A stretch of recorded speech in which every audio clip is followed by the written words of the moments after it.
me conhece, oi, eu sou Martina Giovanetti, estudante de Relações Internacionais, e hoje, galera, a gente vai fazer uma dinâmica um pouquinho diferente, porque eu vou explicar pra vocês o que tá rolando na política no Canadá e como foram essas eleições que teve uma das reviravoltas mais malucas da política do século XXI, beleza? E pra fazer isso, eu vou utilizar como principal fonte, tá? Porque o Leon é formado em Relações Internacionais e ele explicou muito bem num vídeo com a Nilce, né, no canal deles de cortes. Esse vídeo aqui do Leon e da Nilce, que eu tô deixando aqui pra vocês, beleza? Se vocês tiverem a fim de assistir a explicação deles também, vão lá. Aqui eu vou dar mais o meu ponto de vista, vou utilizar alguns dos gráficos que eles deram também e explicar do jeitinho que vocês já estão acostumados às coisas, beleza? Mas antes da gente começar, se inscreve no canal, dá like nesse vídeo, comenta aqui embaixo reviravolta pra saber que você tá prestando atenção no que eu tô falando, beleza? E se você ainda não é um apoiador do canal, mas você quer ser um apoiador do canal pra ter acesso a conteúdos exclusivos, é só você clicar no link aqui na descrição e você vai ter acesso às lives na íntegra, o seu nomezinho no final dos vídeos, o grupo no Telegram pra conversar diretamente comigo, as pílulas de RI, vídeos onde eu te explico conceitos de relações internacionais e os podcasts semanais explicando coisas que estão acontecendo no mundo, beleza? Então, sem mais delongas, bora começar? Galera, pra quem não sabe, né, o Canadá ele funciona da seguinte forma. Lá eles não têm presidente, eles têm um primeiro-ministro, e o primeiro-ministro ele não é votado diretamente pela população. O que acontece? Os partidos, cada partido tem um líder, né? E assim que esse partido consegue o maior número de cadeiras no Congresso, né, o maior número de parlamentares no Congresso, o líder deles se torna primeiro-ministro e se torna líder de governo ali daquele estado, do estado do Canadá, né? Enfim. Então, os liberais são... pra vocês terem uma ideia, gente, do século XX, assim, eles governaram o Canadá por, 20 anos. Então, os liberais, eles são líderes do Canadá há bastante tempo, por bastante tempo, né? E o Trudeau era o líder dos liberais, que é esse partido de centro-esquerda ali do Canadá, tá? Sim, esquerda. Aqui a gente pensa nos liberais como políticos de direita, lá são políticos de esquerda, beleza? Os liberais conseguiram maioria no Congresso nas últimas eleições, o Trudeau, que era líder dele, se tornou primeiro-ministro. Beleza, beleza. Só que o que aconteceu? E é aí que a gente vai começar a olhar os gráficos. Peraí. Olha aqui. A gente tem uma impopularidade do Trudeau muito grande, né? Ó, a gente tem aqui, ó, quase o que chegou, né, a 25 pontos de diferença entre, né, a chance, os votos que os conservadores, o Partido Conservador iria ganhar e o Partido Liberal iria ganhar. Por quê? Porque o Trudeau estava muito impopular, muito impopular. Então ainda esse ano aqui, ó, janeiro de 25, né, a gente tinha, cara, uma diferença muito grande, né, de votos, de intenção de voto entre o Partido Conservador e o Partido Liberal. Tá? A gente vai falar quem era o líder do Partido Conservador já, tá? A gente vai falar um pouquinho dele, mas basicamente esse era o cenário. Exatamente por causa disso, por causa dessa impopularidade que estava custando também a popularidade do seu partido, porque vamos lá, se o cara é impopular, a população não quer mais ele no governo, obviamente eles vão tentar não fazer com que, e ele é líder do partido, eles vão tentar fazer com que o seu partido não ganhe o número maior de cadeiras, né? Para que ele não seja eleito novamente primeiro-ministro, né? Automaticamente. Então as pessoas começaram a ter intenção de voto nos conservadores, até que o Trudeau renuncia. Quem lembra disso lá em janeiro? No inicinho de janeiro, o Trudeau renuncia ao seu cargo. E, tipo assim, ele renuncia no momento, ó, mais trágico, mais crítico da parada. Tipo assim, o negócio tava feio mesmo, ele tava muito, muito, muito impopular. E aí, a partir do momento que ele renuncia, a popularidade do partido já volta a subir um pouquinho. Só que aqui a gente vê o quê? Ó, já volta a subir um pouquinho não, né? Volta a subir muito. A diferença entre os dois partidos, ela diminui bastante e a popularidade dos conservadores diminui também. Parou! Eu estou concorrendo na categoria Curiosidades do Prêmio iBest e eu quero muito o seu voto, cara. Ai, Martinha, mas eu tô com preguiça, demora muito. Eu vou te mostrar que não demora. O link pra você votar em mim tá aqui embaixo, eu vou te mostrar. O link que tá aqui embaixo vai te levar pra essa página e pra vocês verem que eu não tô logada. Eu vou ter que logar pra mostrar pra vocês que não demora nem um minuto. Cliquei aqui em sim, selecionei meu e-mail, um momento, sim senhor. E pronto, votou, acabou. E é só fazer isso uma vez por dia, gente. Ó, não deu nem um minuto, não foi? É rapidinho. Eu quero muito seu voto, eu quero muito ganhar esse prêmio. Eu já concorri ano passado, só que eu descobri muito tarde, não consegui fazer campanha. Então bora votar. Já votou? Já votou? Então bora pro vídeo. O que também aconteceu em janeiro de 2025? Vocês se lembram? Pois é. A eleição, né, a posse, aliás, de Donald Trump, que desde antes da sua posse, mas principalmente depois que ele assumiu, ele começou a tratar o Canadá de uma forma um pouco agressiva, né, podemos dizer. Ele começou a fazer ameaças de anexação do Canadá, começou a dizer que o Canadá seria o 51º estado dos Estados Unidos, começou a chamar o Trudeau de governador do Canadá, enfim, loucura total. Só que isso começou, dentro do Canadá, uma disputa que antes não existia, que não era nem de quem é o melhor primeiro-ministro, o melhor candidato a primeiro-ministro ou o melhor parlamentar, e sim quem vai ter a melhor postura com relação ao Trump. Né? No vídeo do Leon e da Nilce, eles explicam muito que o espectro político lá ele já está mais à esquerda, né? Então até mesmo, por exemplo, os conservadores, eles não lutam pelo fim da saúde universal, né? Eles não lutam por coisas que talvez seja uma pauta da direita brasileira ou da direita americana. Porém, esse cara aqui, ó, que era líder do Partido Conservador, que é esse maninho aqui, beleza? Esse aqui a gente vai falar dele daqui a pouco. Esse aqui, ó, que parece o Carl Frederiksen. Por isso,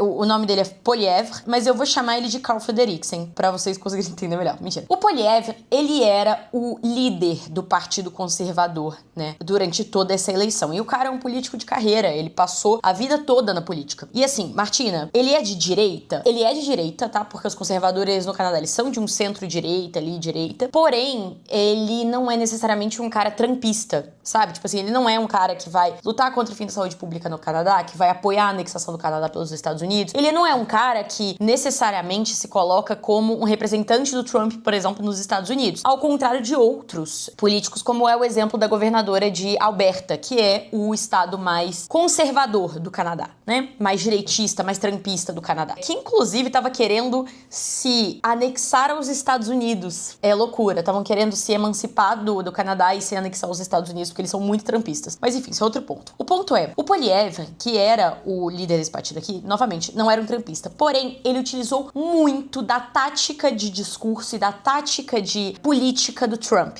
Tá? Em muitos dos seus discursos, às vezes ele parafraseava o Trump, às vezes ele utilizava as mesmas palavras que o Trump utilizou no discurso 2 dias antes. Então ele era um cara, e ele tinha muito essa questão de uma retórica um pouco mais violenta, uma retórica um pouco mais... Cara, que lembra muito a parada trumpista, né? Uma coisa que o Bolsonaro fez bastante também. Bem dessa coisa meio nacionalista, populista, enfim. A gente tem essa característica do Poilievre. O que aconteceu, né? Ele tava...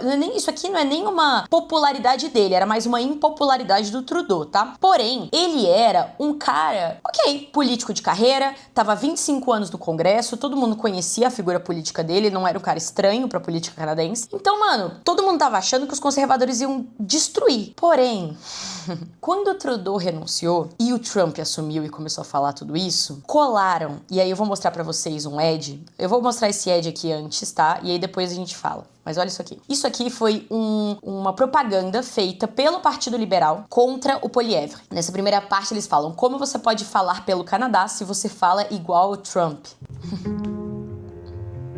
Everything is broken. Everything is broken. Ó, quando você sound Fake like Donald Trump. news. The left-wing censorship regime. Fake news. Fake news. The left-wing censorship regime. Their woke censorship ideology. Defeating the radical left. Radical, leftist, authoritarian. We want those great Canadian truckers to know that we are with them all the way. I'm proud of the truckers and I stand with them. Have turned our once great cities into cesspools of bloodshed and crime. Unleashed a crime wave like we have never seen. Galera, essa tática dele funcionou por um tempo, claramente, né? Ele tava conseguindo angariar votos pro partido dele. Só que, quando o Trump começou a falar essas baboseiras e esse tipo de propaganda começou a rodar lá no Canadá, eu tô dizendo que é uma propaganda justa? Não tô. Só porque o cara falou as mesmas palavras ou utiliza o mesmo discurso, não significa que ele apoiaria o Trump ou que ele seria a favor do Trump anexar o Canadá, obviamente. Só que ela foi efetiva. E isso colou na testa do Poilievre um adesivo do Trump, assim. Tipo, ninguém mais conseguia desvincular a imagem dele à imagem do Trump, entendeu? E isso causou isso aqui que a gente tá vendo, tá? uma queda na intenção de voto do Partido Conservador. Mas até aqui, ó, você vê, eles ainda estavam com uma distância boa. E aí, o que aconteceu? Lembra que eu falei pra vocês que o Trudeau renunciou? Pois é. Quando o Trudeau renuncia, ele não renuncia só como primeiro-ministro, ele renuncia também como líder do partido. Então ele já não era mais líder do partido dele. E aí foi eleito um novo líder do partido, que é o Carney, que é esse cara aqui, que é igualzinho o policial de Megamente. Essa referência é muito específica, mas eu espero que vocês peguem. Eu espero que vocês tenham cultura suficiente pra eu pegar essa referência aqui que eu separei. Mas enfim, esse aqui é o Carney. Quem que é esse carinha, o Mark Carney, que tá aqui na telinha de vocês? Esse cara é um economista formado por Harvard, que fez mestrado e doutorado, se não me engano, em Oxford. Então, assim, currículo absurdo, tá? E esse cara aqui, ele é um economista de carreira, trabalhou no Goldman Sachs muito tempo, que é um dos bancos de investimento, um dos maiores bancos de investimento do mundo. Então teve uma carreira no Goldman, e depois ele foi convidado para entrar no Banco Central do Canadá, que é tipo o Banco Central brasileiro, e depois ele foi convidado para ser presidente do Banco Central do Canadá. E quando que ele foi convidado para ser presidente do Banco Central do Canadá? Em 2008, início de 2008. E ao longo de 2008, a gente sabe, né, que teve toda a crise dos Estados Unidos, que balançou o mundo inteiro, enfim, e tudo aquilo que, bom, vocês já conhecem, né? Ele guiou o Canadá nessa crise de 2008 e ele teve uma atitude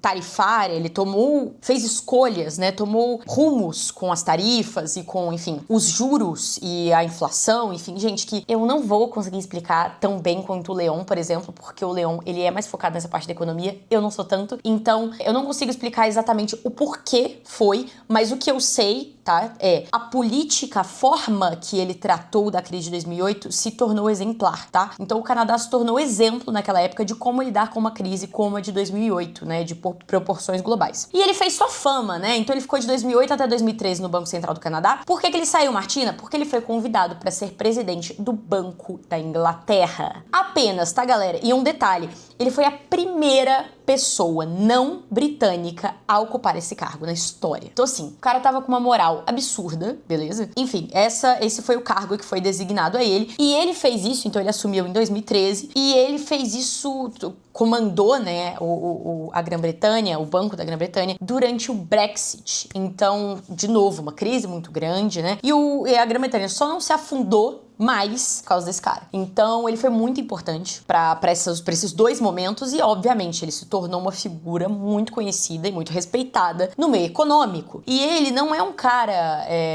obviamente, socialista. Ele é um banqueiro, né? Ele é um economista, ele é um cara de mercado. Não é um socialista, mas ele também não é um cara de direita. E aí ele se associou ao Partido Liberal. E há um tempo, ele vinha, antes mesmo do Trudeau renunciar, ele vinha tendo falas com relação ao Trump. Por quê? Novamente, o Canadá está passando por uma crise, né? Com as barreiras tarifárias e com toda a guerra tarifária que o Trump está colocando contra o Canadá. Então, o Carney, ele começou a ter certas falas de tipo assim, meu amor, aqui não, tá? Aqui não. E ele começou a se tornar uma figura muito popular no Canadá, com essas falas dele. Não é a primeira vez que a gente fala desse cara no canal. Se você já viu outro vídeo meu do Leon e da Nilce, eu falei sobre o Carney também nesse outro vídeo. Eles falaram, enfim, nós falamos sobre o Carney. E aí, o que aconteceu? Quando ele foi eleito como o líder do Partido Liberal, né? Aí a gente tem a grande virada. Porque com o selo de trumpista do Poilievre, né, na testa dele, por causa daquela propaganda e do imaginário, enfim, popular. A preferência natural dos canadenses por um espectro mais à esquerda, e principalmente pelo Partido Liberal que comanda o país há muitos anos. A renúncia do Trudeau, as ações do Trump e o Carney assumindo como líder, teve uma virada histórica. Então,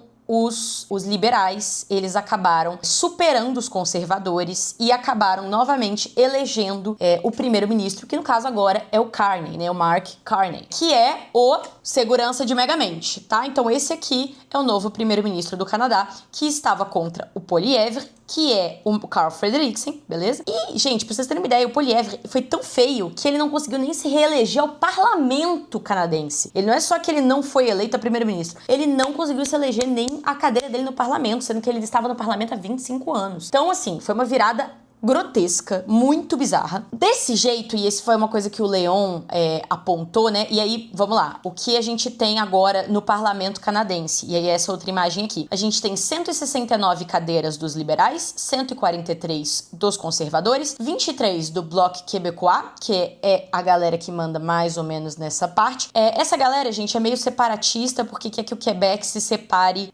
do Canadá. Ele só tem candidato, basicamente, na região do Quebec, e eles são muito separatistas, mas ainda assim essa região aqui elegeu bastante gente liberal pra ser contra o Trump, basicamente, e pra favorecer, né, o candidato, o Carney. Então, a gente tem o Bloc Québécois, New Democratic, que é bem mais à esquerda, tá, do que os liberais, que perdeu bastante representatividade no Congresso. Eles tinham muito mais cadeira do que eles têm agora. A gente vê até nesse gráfico aqui, ó, que eles tinham, ó, uma porcentagem de votos muito maior e que ela decaiu muito porque a galera daqui começou a abrir mão de votar no New Democratic Party pra poder votar no Liberal Party e eleger o Carney. Entendeu? Então eles perderam bastante e o Partido Verde só elegeu uma pessoa que é a presidente do partido há 20 anos, enfim. Então esse aqui é o mapa de como ficou, mais ou menos. A gente vê que aqui, ó, esses estados, eles elegem mais os conservadores. A gente tem aqui, onde que tá a Alberta? Eu queria muito ver qual que é a Alberta, que eu sei que é o mais conservador de todos. Mas deve ser um desses daqui, um desses distritos que é muito, muito conservador. E aí o que acontece? A gente não tem uma diferença tão grande de votos, de número de votos entre os partidos. Porém, a grande questão é como esses votos estão distribuídos, né? Então, se você é eleito num município que tem pouca gente, você é eleito de qualquer forma, né? Só que você vai ter menos votos no contagem final, que não importa muito, mas mesmo assim gera essa proximidade. Desse jeito, e aí o Leon falou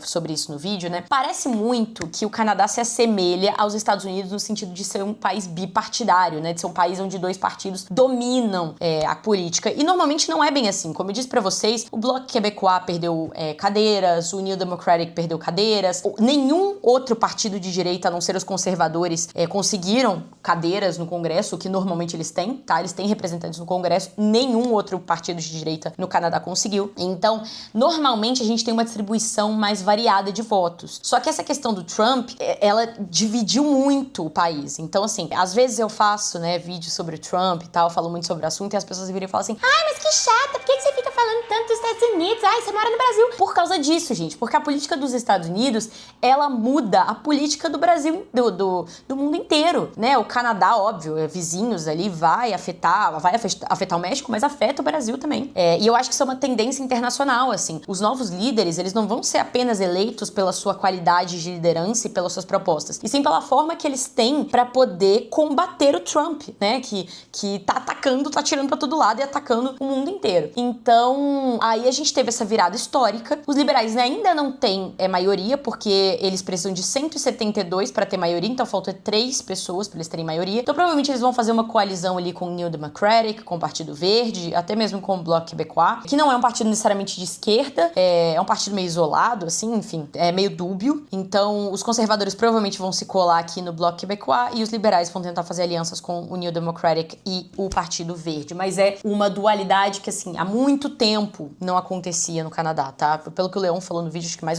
de 80 anos. A gente tá falando muito do vídeo do Leon e da News porque eles moram lá, tá? Então, além de ler as notícias e além de fazer análise por mim, eu gosto de ouvi-los porque um é jornalista, o outro é internacionalista. Então, eu acho interessante a visão dos dois e recomendo muito que vocês vão ver o vídeo, mas as informações estão todas aqui. Se você não quiser ver, não tem problema. E, galera, basicamente é isso, tá? É isso que vocês precisam saber sobre a eleição do Canadá. O novo ministro do Canadá é o Mark Carney, que tem como principal objetivo não deixar o Trump ocupar um grande espaço na política canadense, né? Preservar a soberania canadense diante dessa nova fase do Trump. Eu espero que esse vídeo tenha servido pra você entender mais ou menos como é que funcionaram essas eleições, como funciona o sistema político do Canadá, beleza? Vou deixar aqui embaixo pra vocês na descrição o link do vídeo do Leon e da News, pra quem quiser assistir agora. Novamente, as informações estão todas nesse vídeo, tá? Mas eles fazem alguns comentários diferentes, enfim, analisam algumas coisas, então acho legal pra quem quiser se aprofundar no assunto ir lá procurar. Ficamos por aqui, não esquece de dar like nesse vídeo, se inscrever no canal, o link pro meu apoio está aqui embaixo e a gente se vê no próximo vídeo, ou na próxima semana, né, que esse vídeo vai ser postado na sexta-feira. Então, um beijo pra vocês, bom fim de semana e até mais. Tchau, tchau!